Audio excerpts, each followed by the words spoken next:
సముద్రంలో ఏర్పడిన వాతావరణ పరిస్థితుల వల్ల ఒక్కోసారి ఊహించని పరిణామాలు చోటు చేసుకుంటాయి. కొన్నిసార్లు ధ్వంసమైన పడవలు, అంతుచిక్కని వస్తువులు సముద్ర తీరానికి వచ్చి చేరుతాయి. అయితే కొన్ని సందర్భాల్లో మాత్రం భారీ నౌకలు కూడా ఒడ్డుకు కొట్టుకొస్తున్నాయి. అయితే తాజాగా శ్రీకాకుళం జిల్లాలో ఓ వింత చోటు చేసుకుంది.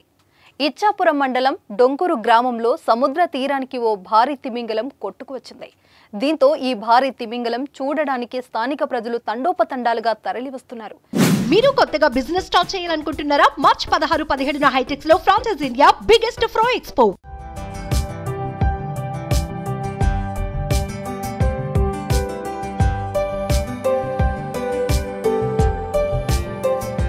చుట్టుపక్కల పాఠశాలల నుంచి విద్యార్థులు తీరానికి చేరుకొని తిమింగలంపై నిల్చొని గెంతులు వేస్తున్నారు.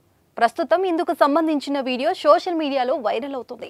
సముద్ర లోతుల్లో ఉండే ఇలాంటి భారీ తిమింగలాలు శ్రీకాకుళం తీర ప్రాంతానికి ఒడ్డుకు రావడంతో ప్రజలు దగ్గర నుండి చూసి తిమింగలాన్ని తాకి ఆనందం వ్యక్తం చేస్తున్నారు. అయితే ఈ తిమింగలం ఒడ్డుకి చేరేసరికి చనిపోయిందని, వాతావరణం, సముద్రంలో కాలుష్యం లేదా ఏదైనా పడవ తగిలి గాయపడి మరణించొచ్చని అధికారులు చెబుతున్నారు. ఈ మధ్య కాలంలో శ్రీకాకుళం సముద్ర తీరానికి మరణించిన భారీ తిమింగలాలు ఒడ్డుకి చేరడంతో ప్రకృతి ప్రేమికులు ఆవేదన వ్యక్తం చేస్తున్నారు.